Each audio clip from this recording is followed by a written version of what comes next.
New York is awash in controversies, from asylum seekers to congestion pricing and even whether we need more public bathrooms. I talk all of this and more with two of the state's leading politicians. The Point starts right now.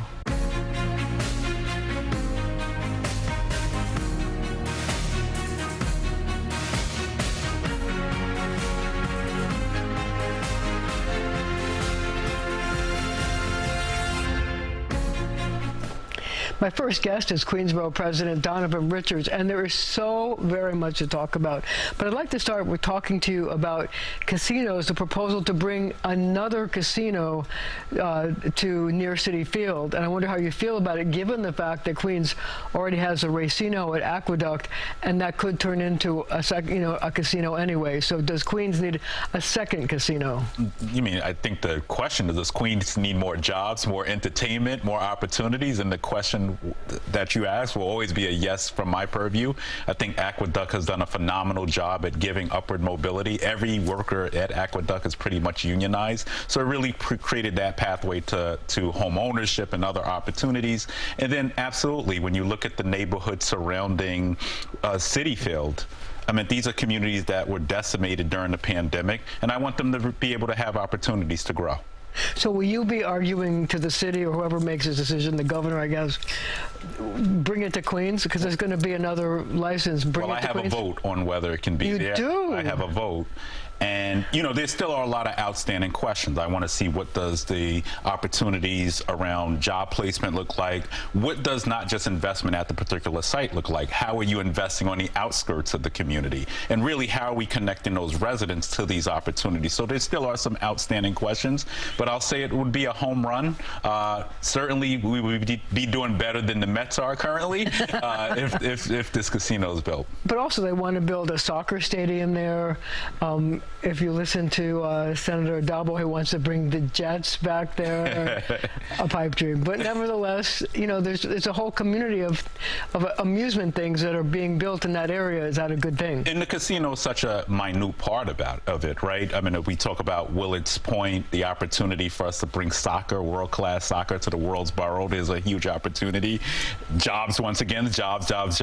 And then, of course, affordable housing. So this is a perfect neighborhood for investment in infrastructure, in school seats. The first phase of Willets is already going up. And absolutely, wrap it around and make it a destination, live, work, and play.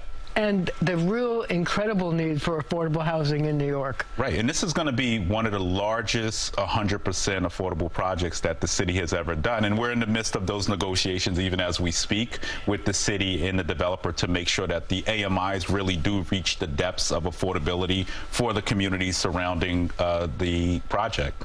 Well, as you know, as we talk about affordable housing, people have to realize that that has a really important role to play, given the number of migrants that have come into the city and the people who need affordable housing in order to get jobs and live their lives here. So it's also going to be play an important role for the mayor as he tries to find places for the homeless, for the poor, and for people who are coming here from other countries. And the bottom line is, we can't resolve this migrant crisis without building housing. And I'm proud of what we accomplished in Queens last year, 13,000 units of affordable housing. Still got a long way to go, but we built more affordable housing units than any place in the city, and we want to see that momentum continue. We have to get people out of shelter who've been in New York City, because that frees the hotel rooms up. And I will always say, a hotel is not a home, but in the midst of a crisis, we need to fill them to make sure these migrants are treated humanely. But you're getting more and more migrants all the time. There's one new respite center that opened in College Point, Queens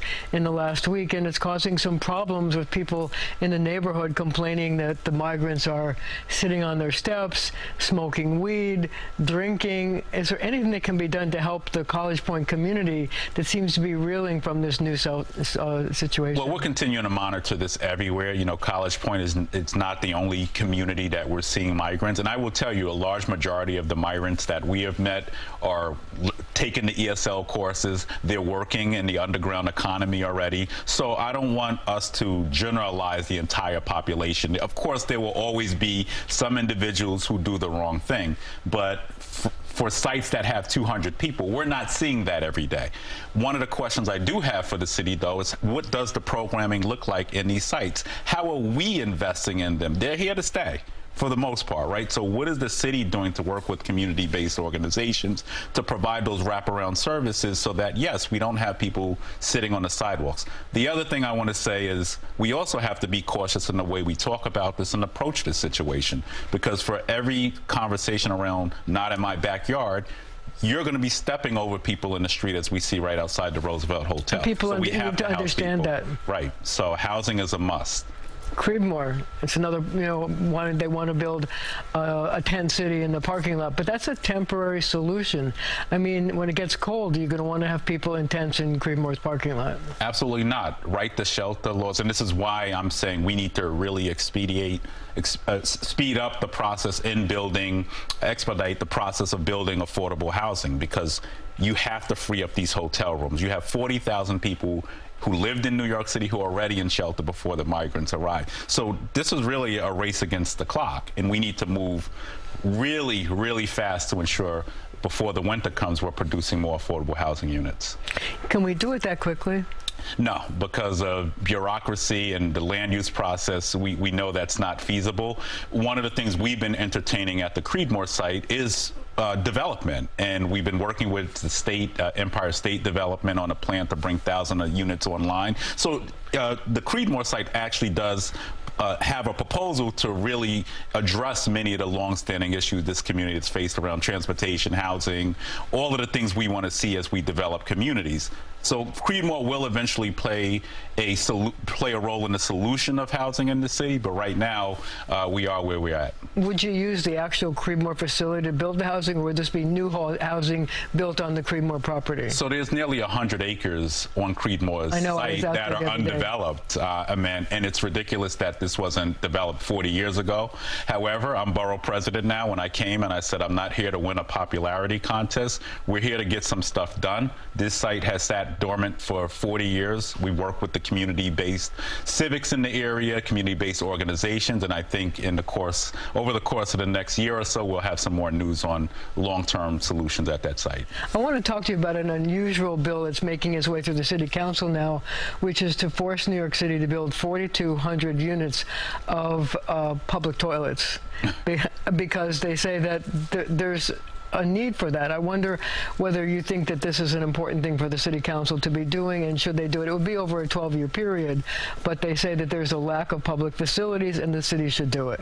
I mean, listen, I believe the city council can chew and walk and talk and do all of the things that they need to do to make sure they're governing this city. I would argue that there are a lot of different priorities. I mean, obviously affordable housing being number one. We need to make sure that as we talk about youth violence in communities, that we're building more community centers. And public toilets are important. I won't judge them. I will leave that to them on how they want to prioritize the things we need to achieve in the city. What are we going to do about the street vendor program in Corona?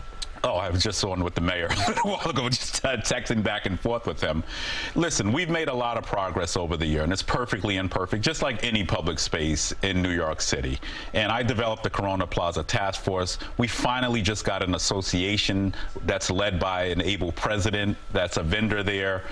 We got garbage bins put in. We worked with all of these city agencies for over a year, and it was really disheartening to come back. I was out in Africa on a mission trip to bring tech and collaborate with Lagos and Queens, and it was really disheartening to come back and see the city undo all of the progress that we've made, and to throw the baby out with the bathwater. All of the agencies are at the table, so this blindsided all of us, and I'm calling on the city to work with us to address the issues. But the bottom line, and this is what I've said to the mayor, what I've said to his agencies, what do you want these people to do? They're self-sustainable. This is the way they pay their rent. This is the way they put clothes on their children's back. So is there a program that's going to help them pay their rent, or are we going to put them in the shelter system? Well, that's all the time we have. We're going to have to leave it right there for now, but we'll be right back.